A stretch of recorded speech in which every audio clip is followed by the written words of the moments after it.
Welcome to the Broadside Podcast.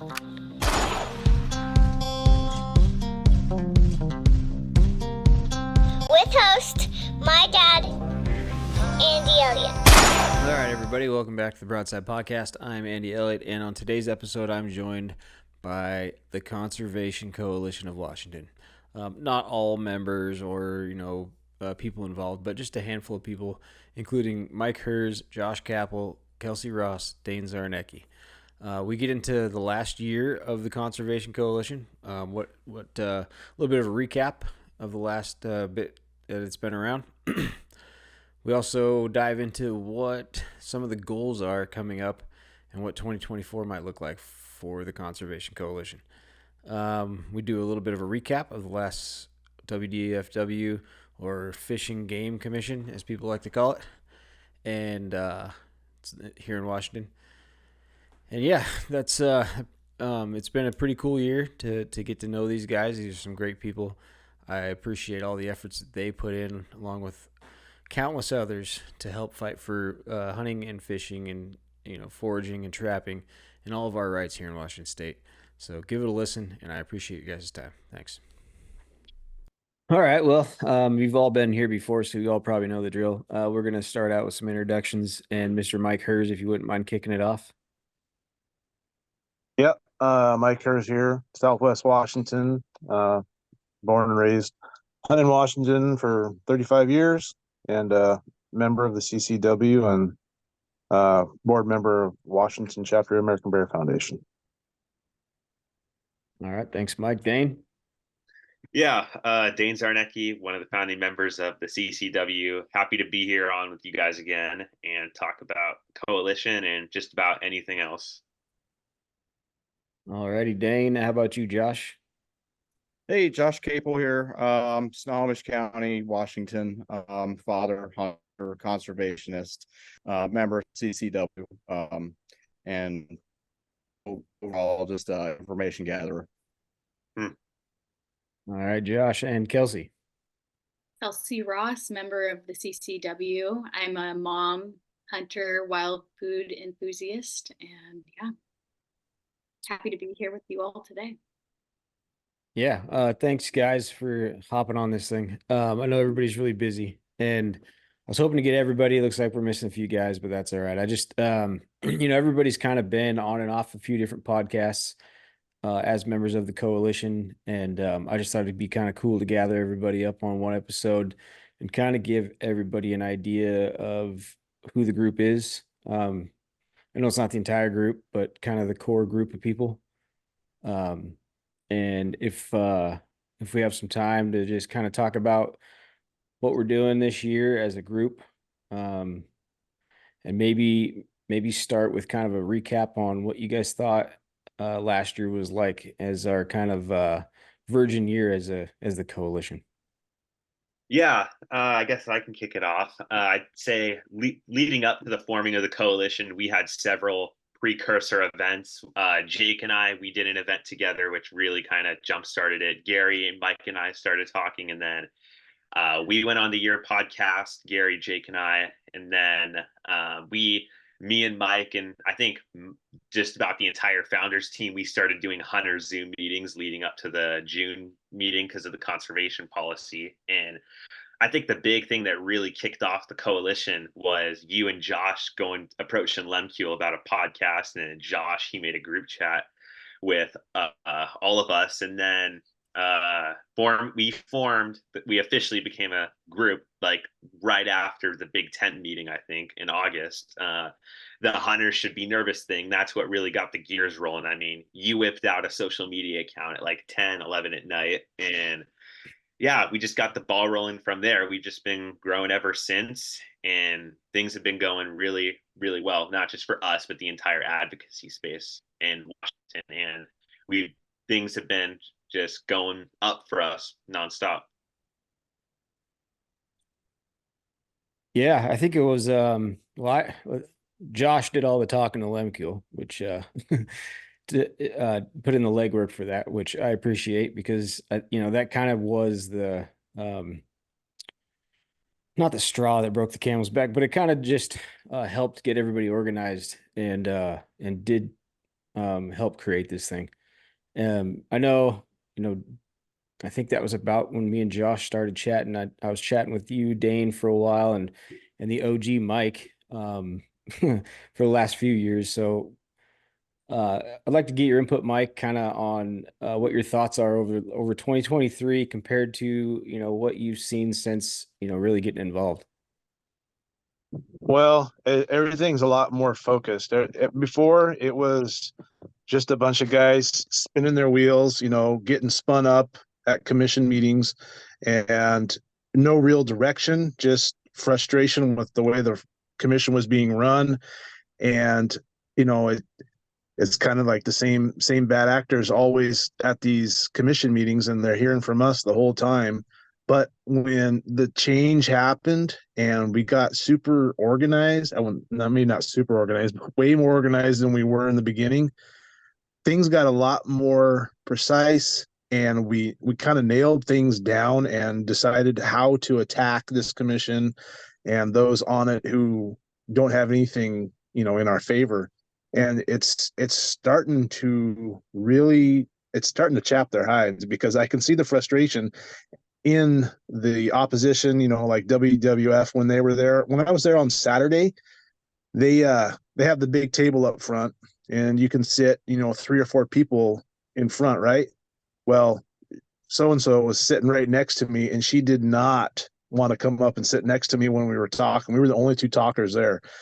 And a couple of months ago, she didn't have a problem until we started starting to kick the hornet's nest up there. So I love it, man. It's just, we got thanked, multiple people came up again from the department and commissioners on Saturday thanking us and just wanting us to keep it up.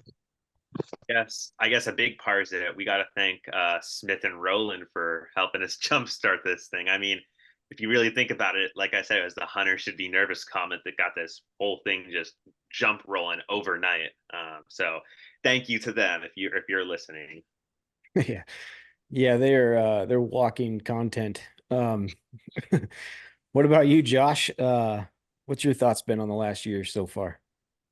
Well, for me, really the tipping point was Lemke's comment at the end of a public testimony period that I was just listening in on, where he had claimed that he needed to hear from hunters, or he wanted to hear from hunters, and he wanted that engagement. As anybody might know by now, he is the commission's sort of token sportsman.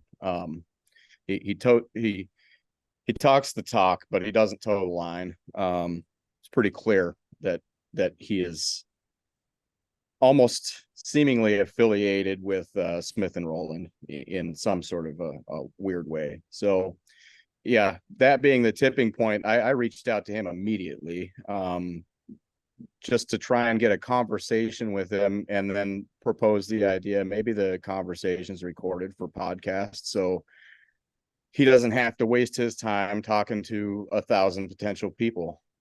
There's questions out there, and everybody can listen to that right straight from his mouth in a non-formal setting, not in a meeting where he can speak freely. As far as engagement goes, I think the big victory for us is they can't let everybody speak at public testimony anymore. They have too many people signing up to give their opinion publicly, and it's wearing on them. They wanted to weigh in social political stuff into their whole science ball of wax that they want to make decisions on. Well, they've got it, and now they've got it from both sides. So I think we need to keep that up. Yeah, absolutely. Yeah, man, I can't remember who it was. Somebody mentioned Lemke was just kind of like the imposter hunter. There was somebody somebody compared him to something, and I can't remember. It was almost perfect. That was like James Forslund, I think, because James, he was on the podcast we did with him, and then James, he's just fuming beet red on the camera, and after that, he was so ticked off. He's like, I think he was the one who made that comment, but I've heard that from so many other people now. It's hard to trace it back down. Yeah. Yeah. And, well, Kelsi, you're kind of new blood, I guess, right? I mean, not really, but kind of as in the commission or the coalition. Not to say that you aren't probably one of the most active and vital people we got going on. So, what's your thoughts on the last year? Well, I've been following along and talking with my husband about things for quite a while. And then I've just been pretty fed up. And I saw what you guys were doing on social media and I had to reach out. I was initially worried that you guys would think I was an anti. Just right off the bat, I was like doing everything I could to prove that I wasn't, but I really wanted to help. And I was so impressed that you guys were getting organized and knew I didn't know that I would become part of this, but I wanted to help. And yeah, I met you guys at the Sportsman's Alliance meeting and slowly just kind of jumped, well, not slowly, got thrown into it. And it wasn't long before I was in that Lorna Smith Sierra Club meeting with Dane, and we got the down low on a bunch of things. And it was really eye-opening. Like I had heard about Lorna, but I was just blown away by the things we heard there and her outlining lying all of her plans and how we watched those plans come into fruition in the last month or so. It's been wild. And then you asked me to start getting timestamps, and I really dove into that. I didn't really initially want to be the person to do that. I was like, someone needs to get timestamps together. Like the hunting community does not know really what's going on, what's being said. There's so much he said, she said, just not a lot of, I don't know, continuity and just good understanding within the community. And it's still a problem, but I was like, you know what? I'm going to be the person to do it. I'm totally fine doing it. And found a lot of stuff there. And yeah, it's been great to be able to get that stuff documented. I've gone back 2 years and yeah, we needed that. So just happy to keep doing that and getting people educated on social media in our hunting groups, because people need to be informed about what's really happening. I think that's been one of the main problems. People do not know what's going on. I was in a a gun shop the other week, and it's a pretty large one for my area. And one of the gun salesmen got talking about the hunting situation here and was going on about how there's something on the ballot to stop hunting. And that was back in December. And obviously that's not true. So getting things set straight so we can come together and fight in a united way. Yeah, that you got through those things quick too. Like you sent me that email, those timestamps, and I was like, holy cow. So I've actually been working on trying to pull those clips. I've got a whole file. And I think a good project we can put together is a digestible way for people to take in what's been said and the visual plan that they've been laying out and just the nonsense spewed out of them half the time. So that's huge. I appreciate all that. And they were shocked by it. Like when Kelsi and I were in there, we took photos of the little presentation that they were doing in there. And then the next thing you know, the September meeting came around and Kelsi and I were just, we end up revealing everything on that call, like from Lorna wanting to fire Kelly and just everything. And Ross Sharp, one of his employees from Crazy Elk, was in person. Carrie, I think her name was Carrie. She's over in Yakima. She texted Ross, and then Ross texted me, and he's like, "You should have seen Lorna's face when you guys spilled the Sierra Club thing. It was like, oh, well, I'm gonna cuss, an oh shit type of face." And I mean, with August, it was just like the hunter should be nervous thing that spilled overnight. And I think that like last year was the most impactful year for hunter advocacy. I mean, ignore the coalition. It's like everyone's getting organized. And I think 2024, that's off to a big boom. I mean, we're in the legislature and the commission meeting. We're beating them at the antis at everything. And PN Wild, they're doing the Howl shirt, the bear hunting is conservation shirt with Howl.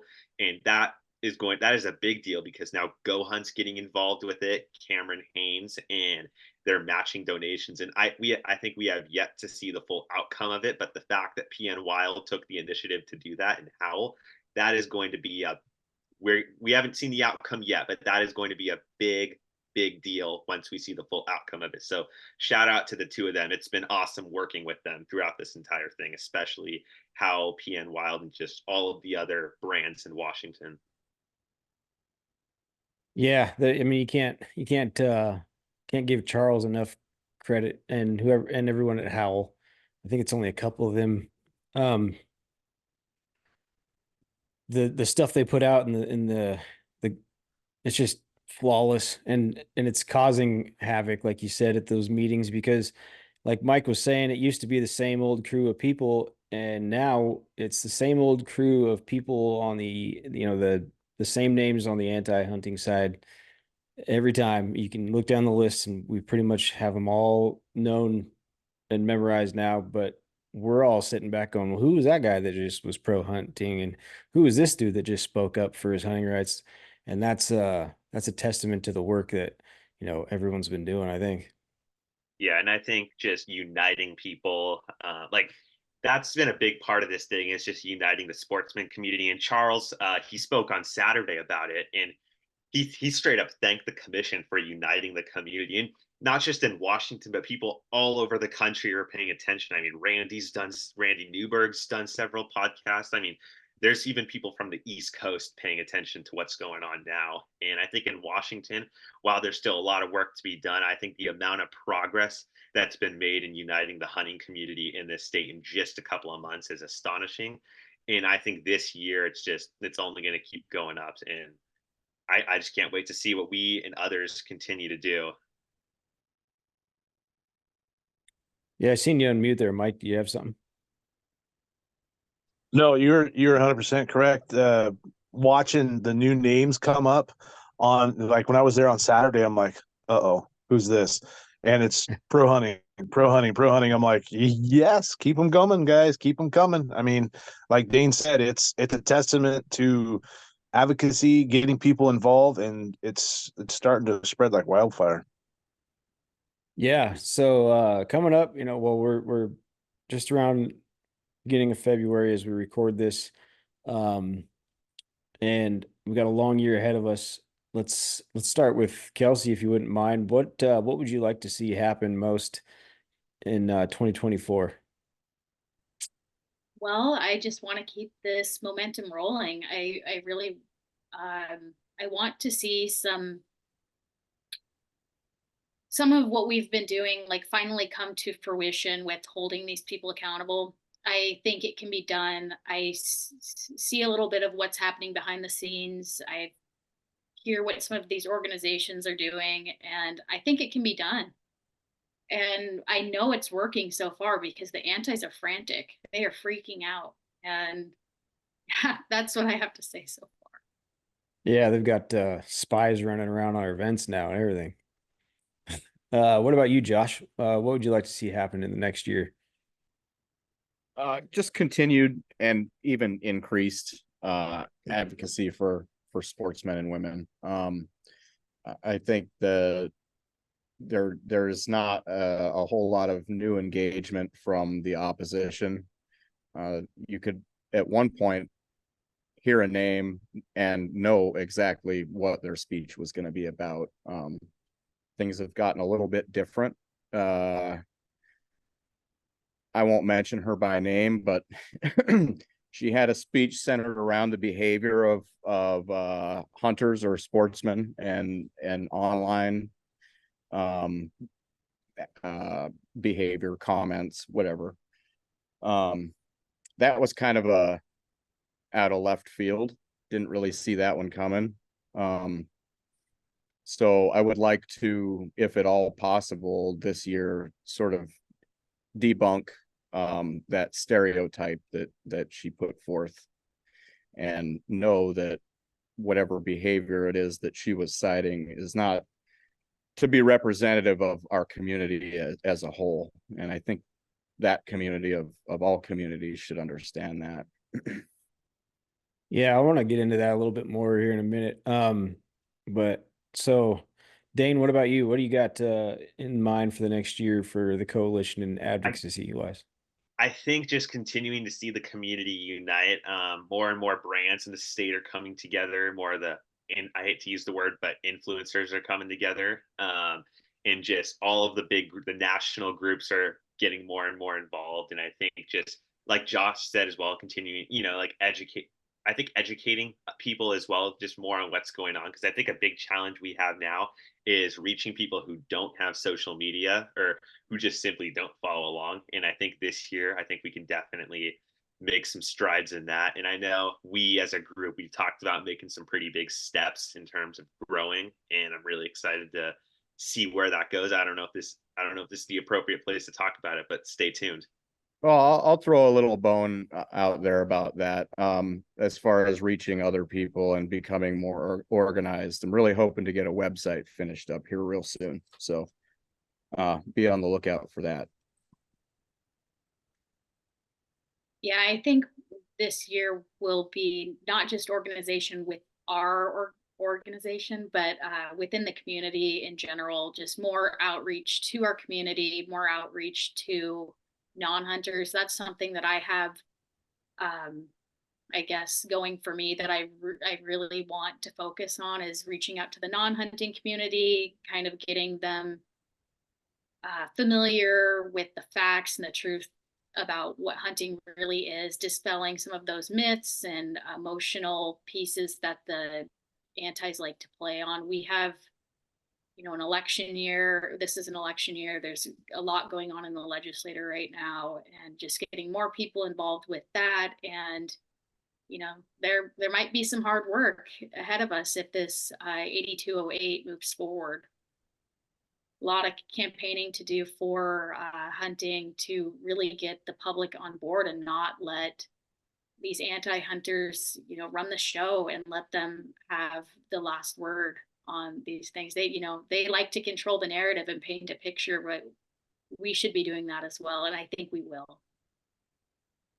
Yeah, I think I'll get to that, my thought here in a second after Mike, if you want to go ahead and give me what your thoughts are on some goals for the next year.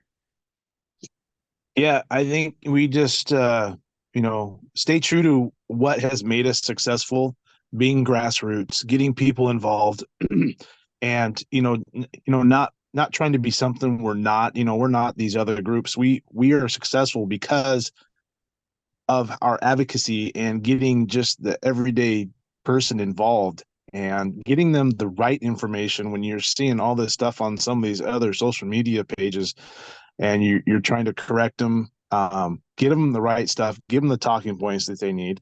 I kind of want to piggyback on what Dane said. We're getting more groups, not on with us, but getting them involved and all focusing on the same goal, and that's to protect hunting, fishing, and trapping in Washington.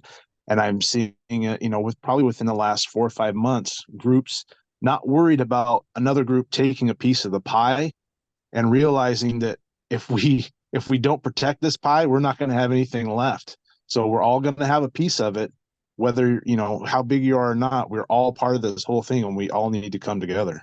And I really want this group to get more organized than we are now, and branch out and do maybe some conservation projects on the east side, west side, and work with the department and just show that we are, we're multifaceted.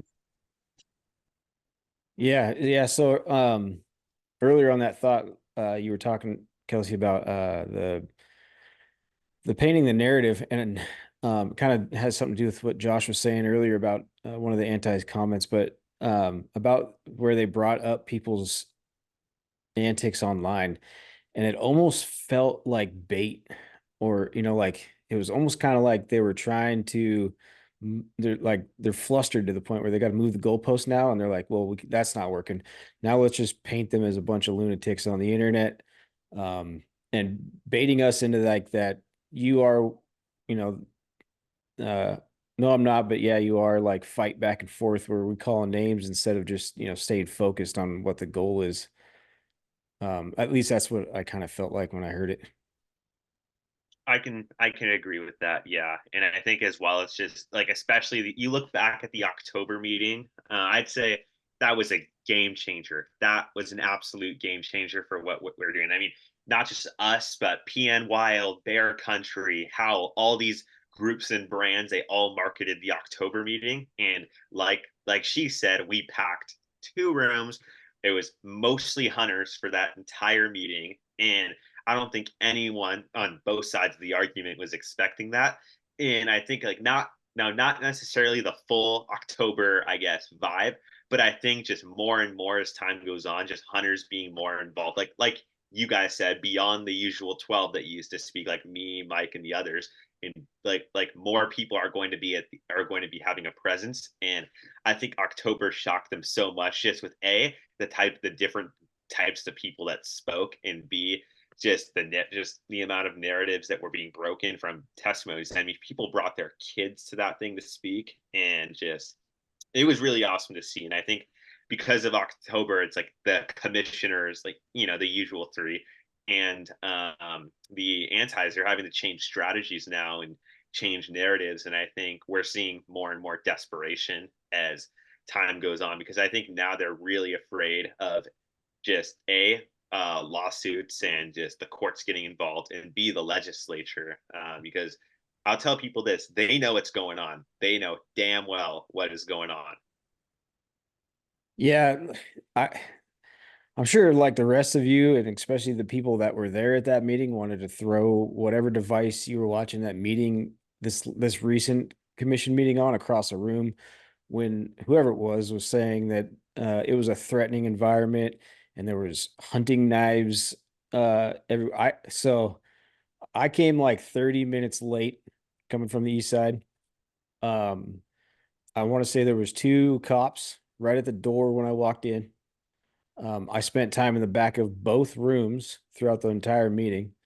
Um, there was the overflow room. I mean, there was people with what is that, WWO, wildlife outreach, whatever, like lunchbox, sitting seats next to dudes in hunter's orange and camo. Zero altercations, no heckling. Like I watched um Chair Baker walk down the entire gauntlet of everybody in standing room only in that meeting. Everybody got out of the way, held the door open for her. She laughed and smiled and nodded. And for them to paint that all as like a horrible environment for them to be in was pretty, it pissed me off, actually. It did, and I think like a lot of us, like a lot of the people in here, and Gary, like we were kind of like big organizers for that thing. And I rotate, Andy, I hung out with you in the other room, then I came back to the other one, and there was just nothing threatening at all. And I saw, like, we had law enforcement officers come up to us, and we had some pretty high up people in the department also come up to us and be like, "Hey guys, great job, thanks for showing up." And like the chief law enforcement officer, he's like, "Oh, this is so awesome to see," and like I'm so glad to see that it's finally happening. And it was just great, and no, nothing was threatening at all. And plus, it's also as well, I mean, it's just like after public comment, most people kind of packed up and left as well. Like you and me, Andy, we left together, and I talked with one guy who stayed for the entire thing at the brewery event we did, and he's like, "Yeah, man. I mean, there was nothing odd or anything from hunters. It was just me and like 3 other guys there after public comment." So, and I got really upset just hearing that. Like it's just not at all what happened, and it just goes to show the desperation now. It really does. Yeah. Well, Josh, you were there for that all. And do you remember seeing, like, in the hallway during breaks? I mean, the commissioners were standing there chatting with us all, including, Baker and amongst others. And yeah, it it actually was like the opposite of hostile. It was definitely the opposite of hostile. Everybody was having conversations. In fact, the uniformed law enforcement there took a group photo of us at the beginning when he was telling us that it was awesome that we were all there. And a commissioner did as well. If there were hunting knives and concealed weapons visible, I'm certain that law enforcement that was present there would have had something to say about that. And Ryan, he broke several claims because one of their claims was just like, oh, they were harassing people and intimidating them. But there was a PDR for the complaint for the supposed email from one of the commissioners to law enforcement about the threatening behavior, and the PDR request returned no result. Yeah, exactly. And Ryan even went to the department about it, and they're like, nope, we didn't get anything at all. Right. So yeah, nobody was making fun of anybody. Nobody was calling anybody names. There weren't even any loud conversations being had. So I don't know where any of that would have come from. Desperation. Yeah, exactly. Well, now that I drew a blank, so earlier, well, I guess if I was to say, anything, I would agree with Kelsi on 2024 goals. I've been beating my head against the wall, trying to think of some kind of guerrilla advertising to the non-hunting community. I think that's a huge thing, like you were saying, as I'm jumping around. But for my goal, that was what I want to try to get accomplished in 2024 is more outreach to the vast majority of people that might not participate in hunting and are easily swayed one way or the other. I think that's a good thing to work on for sure. Fortunately, it was something I was beating my head up against the wall about for a really long time. So I've got at least a notebook full of notes and ideas laying around that we can chat about. And plus, as well, I know I've had that conversation as well with a lot of other groups. I think this would be something really easy to bring the hunting community together on. I think that's something that a lot of people are wanting to work on. So I think we won't have, when we end up deciding what we want to do, I don't think we'll have any trouble finding any help. There's one thing that I've been doing, and I know that everybody else has got the same thing going on in their communities, but there's always a community page that most people are part of on Facebook. And a lot of times when stuff comes up on commission meetings or stuff that's coming up on legislative stuff, I'll post them on the community page and get quite a bit of good feedback and conversation within my own community around my area of people that don't hunt. It's a small step, but it gets more people knowledgeable, especially if we've got stuff coming down the pipe legislatively. Yeah, I agree. That's a great idea. In 828, whatever happens with that's going to be in the hands of the people once that leaves the legislature. And like Kelsi said, it'll be a hard job, but I think we can do it. Yeah, I told my wife sorry, Mike, go ahead. You're fine. Yeah, we just got to get out of the echo chamber. We can pat ourselves on the back and tell everybody, within our community, but it doesn't do any good because the 75% of the people who don't hunt, those are the guys we got to reach. Yeah. I told my wife I was going to get a booth at the wedding expo and just sit there and promote hunting at the and she's like, it's just going to be a bunch of people looking for wedding stuff. I'm like, that's a perfect place to talk about hunting. Hey guys, just wanted to take a minute to let you know that I am now an ambassador for Bucked Up, supplement company. Bucked Up, they have protein powder, collagen, BCAAs, multivitamins, pre-workouts, anything you might need in your fitness journey or just to get through the day. I use their product regularly, so it's a cool deal that I get to work with them now. So if you go to the show notes, I'll drop a link to their store. Click on that. Go get what you need. Type in the code Outdoors10 in checkout, capital O Outdoors10. You'll receive 20% off your order unless you've already purchasing a previously discounted item. Along with that, there's going to be a link for a free sample packet in the show notes. Now that's going to get you 3 free packets of pre-workout and a shaker bottle for the price of shipping and handling. So I appreciate you guys listening. Go check out those links and show a little support for me and this podcast. Have a good one. So moving on, I got like you were saying, Kelsi, helping fix the stuff that people are saying online, the SSS stuff. And Josh, I know you two and I have been chatting a little bit about that. What's a good way that we can get out there to those hard-headed people that they're not helping our cause at all when they do that stuff and advocate for poaching on the internet? Well, yeah, I don't know how anyone would think that'd be a great idea, but because this stuff is permanent and it can spread like wildfire on the internet too. When it gets into the wrong hands of people who don't understand, I mean, I don't think advocating for poaching is ever okay, but I know people are frustrated. There's a lot of frustration and desperation, and people think, I think they're hopeless with the way things are going on with the commission. And, they might see vigilantism as like a great way forward, and it is not. And those comments, even if they're just joking, like they don't benefit us at all. We're seeing those comments being brought up in commission meetings, and it is painting a picture of us as people who don't follow the law, people who don't follow the science, just violent poachers. And it's not a good look for us. That is not what we want to be portraying to the non-hunting community.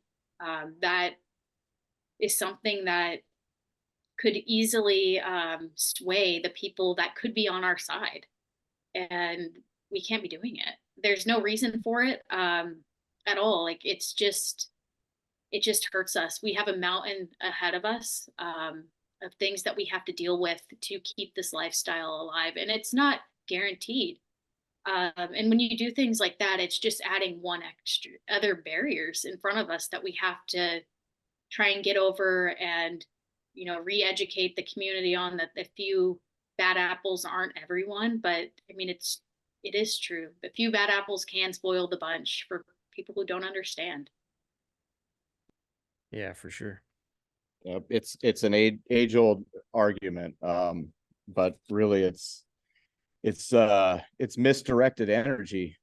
If you've got time to sit there and talk shit about your fellow hunter online, or make comments in just bad taste, then you've got time to actually do something productive. That's always been the case there. I also feel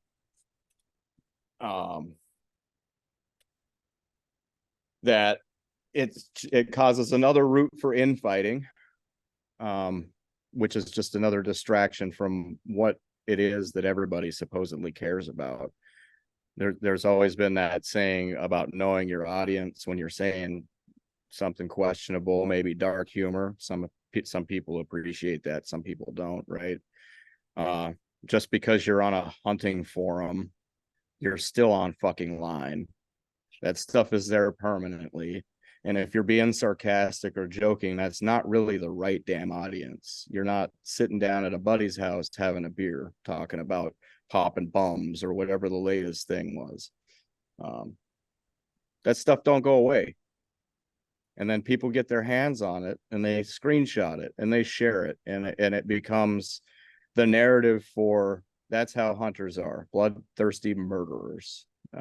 It's absolutely not the case. There are just such better ways to direct your energy with your frustration and, getting things done for the hunting community. Like this, it only sets us back. It doesn't move forward. It's not long-term thinking. You're not looking into the future by making those comments or maybe even thinking that way. Yeah, no, we've done this a million times a million times that this is not a sprint, this is a marathon. And I think the frustration is spilling over into the people who want a quick fix real quick. Well, this whole thing has been set in motion for years, and we are just at the very tip of it, trying to fix it and expose what's going on. It's not going to be a quick fix. It's going to take years, and that's just the hard reality of it. But look how far it's come in just 9-10 months. Mm, yeah, no, it really has, and I think as well. I mean, like you said, Mike. I mean, people are just getting so fed up, and we as a community need to work together to make sure that that doesn't boil over or get to, reach a point of no return. Because just one, or heck, just a couple. I mean, whether it's an online comment or whether it's a testimony, but one really bad testimony can screw up everything all of the groups have worked for years. And you're right, it is going to take it will take years. I mean, it may take a couple of years until Smith or Roland are removed. Hopefully that happens sooner than later, but that's just a reality that we may have to accept. And it may take a few years for Spring Bear to come back, if it ever does. And people need to understand that, not that we're in this for the long run. Things aren't going to happen overnight, but so buckle up, the coalition. We're here for the long run. Yeah, it's always a fine line to tote as I sit here and stare at. I have a bunch of these Constitution books that I hand out to everybody that buys a gun. It's a fine line to tote, and it's always an interesting argument on trying to tell people, like, we don't want to. It's hard to not come off to some of those people as like you're trying to stop their free speech. Um, which I get both, like I understand, like I don't want to be told from somebody on what I can and can't say, but you've got to also understand that what you're saying is just throwing sand in front of us while we're trying to run uphill. And it's not helping at all. Like, I respect your free speech, but I also respect your right to shut the fuck up too. So don't say anything if it's not productive. So Amen. So the guys I used to hunt with, there's a certain area we used to hunt, and we have every January we have what we call a hunting rendezvous. We don't all hunt together anymore, but these are guys that I grew up with. I mean, some of them are in their mid to late 70s, and we always get together. And we just had a get together last night. And last year when I was there was a bunch of guys didn't understand what was happening. Was the same SSS stuff, screw this commission, screw the department, blah blah blah, the same thing. Well, since I have been, kind of, baby feeding these guys information and kind of helping string them along and catch them up to speed, because so many of these guys, I mean, they used to run hounds for bear and cougar and bait for bear. And, when that stuff went away, those guys just absolutely just threw in the towel. And, that was back in 96. And it's taken a long time for these guys to kind of, see what's going on and not get so frustrated. And last night, lots of them were coming up to me and, okay, so here's my number, you got to just let me know what I need to do and when I need to be there, and I will write. I mean, these are the bunch of old crusties who just are always pissed off at everything. Well, I can see the change. It's crazy. It's very heartwarming that these guys are not ready to throw in the towel now. And they see what's happening. They don't want it to go away because they've got grandkids and great grandkids, some of them, that they want to pass that lifestyle on to. And so I'm just glad to see that it's changing. yeah, one of my favorites is always just move to Montana. We don't have that problem here. It's like, well, dude, you're probably already complaining about how many people hunt in Montana. If they stop hunting in Washington, where do you think everyone's going to go? So, yeah, you might not live here, but this is still your fight. Like, And I tell people it's definitely happening in Montana shortly. Like it may take a few years, but it's gonna happen. Shit, if it works here, it's coming to Montana at some point too. Mhm. exactly. Yeah. Yeah. Yeah, they were like 70,000 votes away from a Democratic governor in the last election. Yeah, no, it's crazy. Well, Thank you, Yellowstone. I guess you can blame the Californians for that one, but Yeah, it's Yellowstone. Yeah, exactly. Taylor Sheridan. Um, so I wanted to get a little bit of a recap on I didn't get to see the whole thing. I tried a little trial and error. I've been working on trying to figure out how to live stream the commission meetings to the Instagram and Facebook. I was able to do that this time. And it's just an attempt at making it easier for people to access. And if somebody wants to just hop on really quick on their phone on a lunch break or whatever, they can. So for those of you who sat through that, the majority of it, can you give a little bit of a recap? Yeah, I guess I'll go. So, we had the big tech committee and wildlife committee and habitat committee on Thursday, and there was some stuff brought up in those. But I think, what we need to let people focus in on is when like the wolf petition got denied, not denied, but the rulemaking didn't go through. And so WWF, CBD, and these other anti-hunting orgs, HSUS, they went and cried to the governor, who is now strong-arming the commission to make them go back and revisit the rulemaking. So I see this as an emerging trend for these people. Their tactic, when they don't get their way on their petition, they're going to go to the governor because he is in their back pocket. He is totally on their side. So every time that they don't get their way, they're going to run and do that. And that's exactly what they said at the meeting on Saturday. One thing that people need to be aware of is the department is working on the cougar and bear density studies right now. And the cougars density studies coming out in March, and the bear is not coming out till June.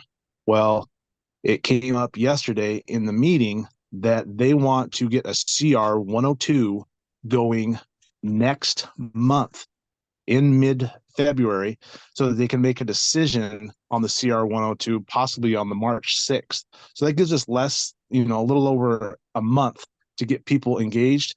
And they're going to set out a CR 102 because what they're trying to do is get things changed before the August 1st date for bear. And before the data gets in, huh? Exactly. Yeah. Yeah. So you scream and bitch and cry that you want more science. You want more science. The department has the science. It's not coming out till June. You can wait if you are worried about the science. There's nothing 1 year is going to change, especially on bear and cougar with the populations the way that I am fully confident that when the studies come out, they're going to have more bears than they thought. Than they're originally, this 30,000. I think it's more than that. Okay. But they will not wait for this. They're trying. They know. I think that this is just my tinfoil hat.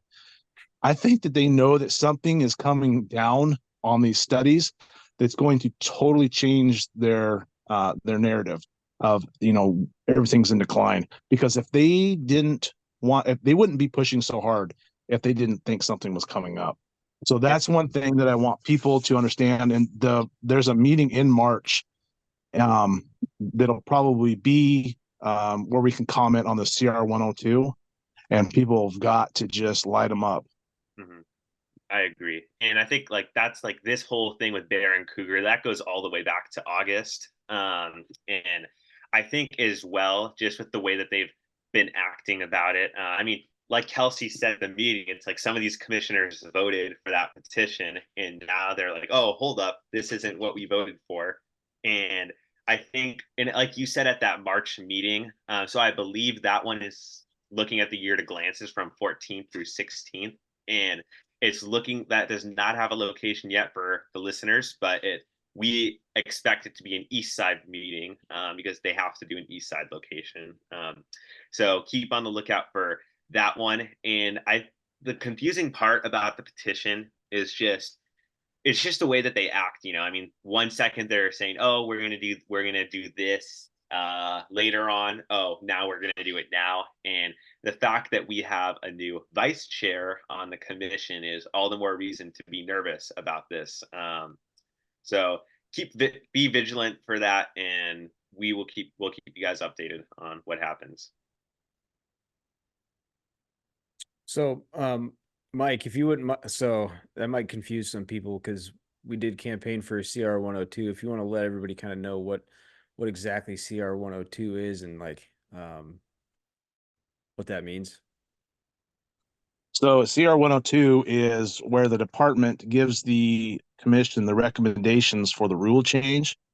And that is not set in stone because it has to go through public disclosure, and the public has to comment, just like CR 102 we did for the damage on the timber damage for bear. So they take all those comments and ideas, and then they revisit them, and they come back with a final draft, which is a CR 103, and then they vote on that CR 103, and then if it passes, then that becomes a new rule. And so this CR 102 is basically to decide on the bear and cougar season quicker than they it's to speed up that process without the data, right? 100%. And that's exactly what they want. They want to ram this thing through.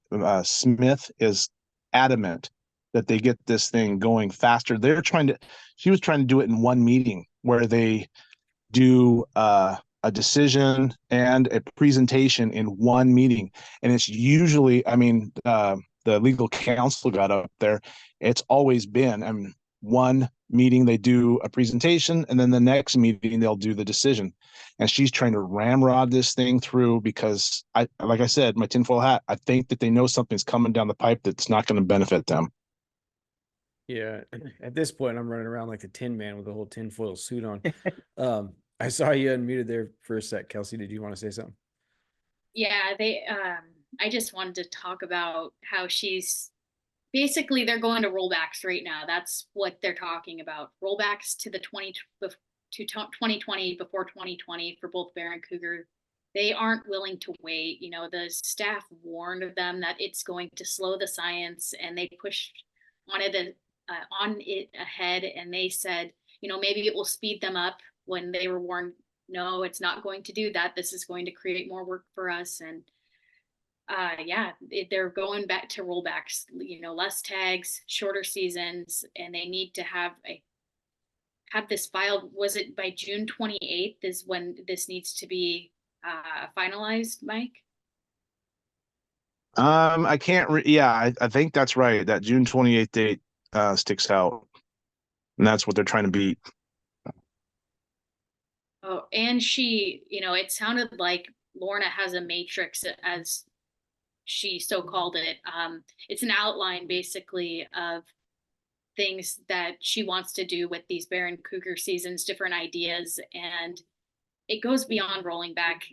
Anderson kind of filled us in on that. He didn't tell us what it said. They had it before them, and what he said that it was a lot more than rolling back. It was 9 different things that she had on her list of things to change to these bear and cougar seasons.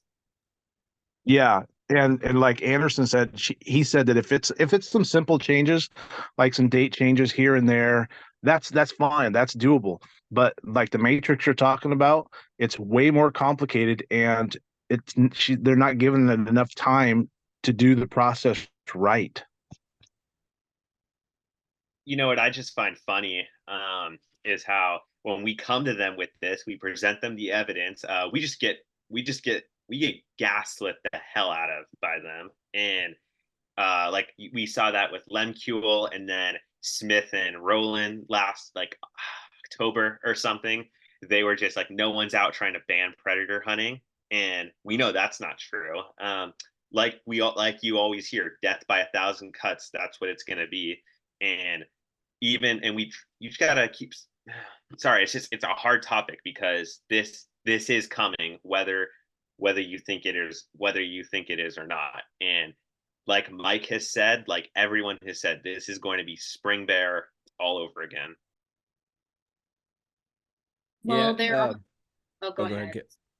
I was just going to say, there's those sunset dates, and that's one of those things we really need to be aware of and concerned about. That's basically what happened with the spring bear. A sunset date makes them, revisit the science every year in order to reopen the season, and it takes a vote in order to reopen the season.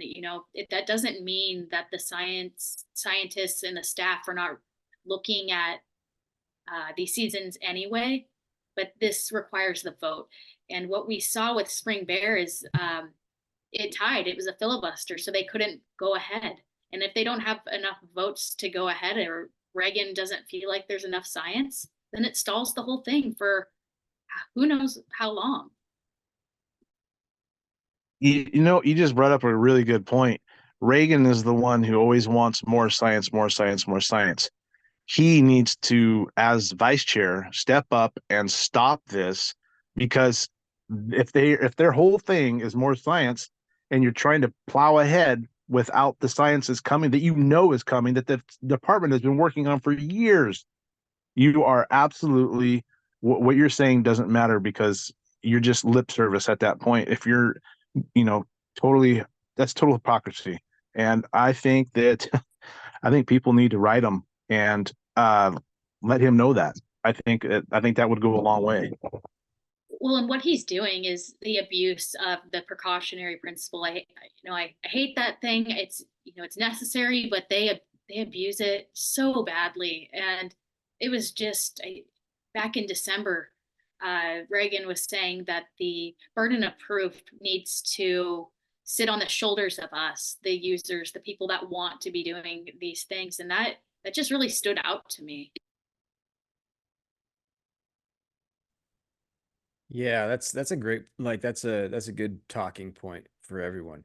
For the guy who always wants to know exactly how many whatever we're talking about, for him to be up there and trying to shove this thing through too is extreme hypocrisy.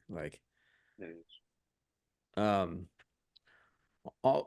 during that meeting too, I was doing something, but I was seeing the messages. Sounded like, the old conservation policy, preservation policy, kind of got its hand slapped. Mm-hmm. Yeah, Definitely stalled. Yeah, it's they failed to work with their co-managers in the co-managers being tribes. And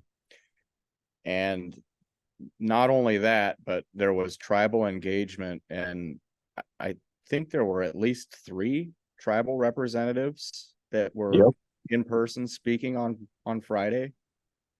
That was really awesome to see. And yeah, of course, the preservation policy being put on hold when they were supposed to be voting on it this week. So kind of dodged a close one there. Yeah. So thank the tribes for getting involved on that one. But it sounds like as well, so they're going to be doing government to government constellations, and it's gotten so bad the governor's office is going to be involved with this thing now. So it sounds like, just from what Baker made it sound like, it seems there's 2 options. So first off, it is delayed indefinitely. I don't know how long, but it seems like they want to put a new draft out soon. That was kind of something that they floated around. And Baker made a good point. She's like, it's not just the tribes, but it's the immense opposition from the sportsmen. And so good job to everyone who signed the petition and that we did and spoke up. Thank you. So I think there is a small possibility they could go back and rewrite the thing, but completely, but I'm not holding my breath on that. Yeah, that brings up another good knock on the mic here. Point to the people who are like, what you do doesn't matter. It's not going to change anything. Well, there's a great testament to, our old buddy Gary and his petition and everybody's efforts, because it did make a difference. Yeah, 100%. And even in this last draft, the only avenue we had was some online comment period for 2-3 weeks. It wasn't very long, and the opposition outweighed 2-1. Outweighed the opposition 2-1 in response to this petition, this draft is garbage. Yeah, and even funnier, they tried to replicate the house system and it backfired horribly for them.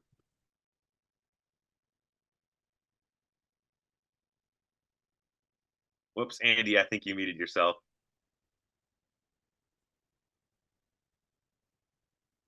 I don't know what I just did there. I'm not very good at these hotkeys things. I was trying that out.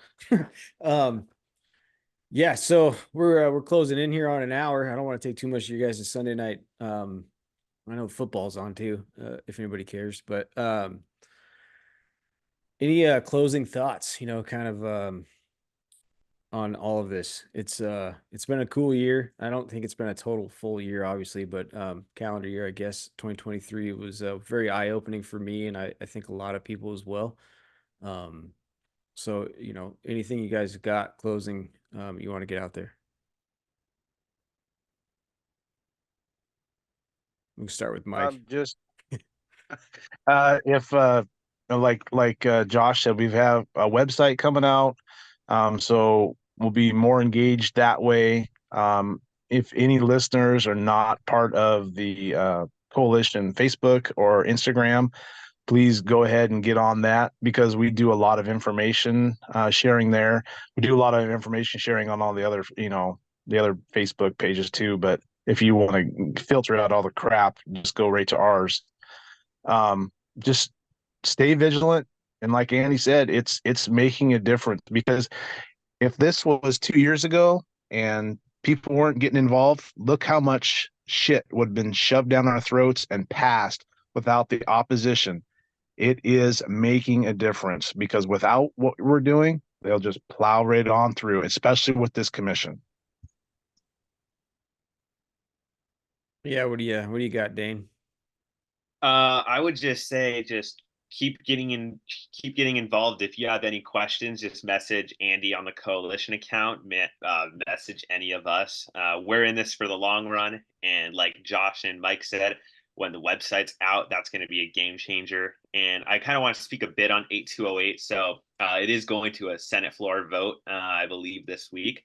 And I want to let people know, if it doesn't pass on the floor, don't get discouraged. I really mean that, because regardless, it's not even the fact that it's a hunting thing, but senators and politicians in general, they get really weird about adding new things to the state constitution. I mean, that's a big freaking deal. So if it doesn't pass this session, do not get discouraged, because I can tell you guys that thing will come back next session if it doesn't get passed. Next session's a longer one. It gives a greater chance. And if we're going to appeal to the politicians and to the general public, some edits will need to be made, like foraging, getting fucking edible foods on there. So don't lose hope on that, and just keep going, man. Just keep getting out there and just keep going hunting. Spend time with your family. Try and get into bear hunting, or hell, cougar hunting if you haven't, because, and I don't want to be too gloomy, but who knows how long we might have some of these opportunities for. So get out and do it, and get out and get involved. This is going to be a great year for not just us, but getting more people involved. And I'm really excited to see what everyone's going to do. So yeah, follow us on Instagram or join the Facebook group like Mike said, and let's keep fucking kicking ass. Yeah, thanks, Dane. Josh, what do you got? Yep, I've got just about the same thing going on. I think everybody should remain to keep getting involved and keep having a voice being heard. And 2024, you should be, talking to your neighbor or your brother-in-law or your doctor or whoever the hell wants to listen to you about ethical, sustainable, legal hunting practices. Because those are the types of people that we all need to know what's at stake for us, what's at stake for future generations, and really want to keep this going. It's a shame that we've got to fight for it, but we've seen what happens when you don't pay attention. Yeah, yep, exactly. And Kelsi? I just wanted to thank everybody who has gotten involved so far. There's been such a huge uptick in that, and it's been helpful. We need to keep that momentum going. feel free to reach out to any of us if you have any questions about what is happening with the commission, what is happening in the legislature, or how you can get involved. We're happy to talk to you, happy to help you. You don't need to feel embarrassed about not knowing all the details. We're happy to work it out with you. And don't lose hope. There's a good fight to be had, and this is not over. So focus your energy and harness it in the right direction, because we can make a difference together. Yeah, that's I want to say thanks to you guys, along with everybody else that's involved in the coalition, and as well as everybody get involved. Hal, P and Wild, whoever, Sportsman's Alliance, everybody that's kind of put aside their differences in ammo or whatever you might have fought about before, and come together for a common cause. It's been cool to see. I'm glad we've created this team, because I can't keep up with it all the time, and it's always cool to get perspectives from all of you guys and help remind me what's going on. I really want to do a few more regular episodes covering what's happening specifically, kind of like the bulletin ones I've done in the past, what that might look like in the future. Maybe a couple of you might join me, whatever we have time for. But I think any way we can get stuff out to the masses that makes it easily digestible, the better. So thanks for coming on and hanging out. Yeah, great seeing you guys. Have a good night, everyone. Yeah, thanks for having me, buddy. Yeah. Thanks, everyone. Appreciate it. Thank you. See you guys later.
Take it in.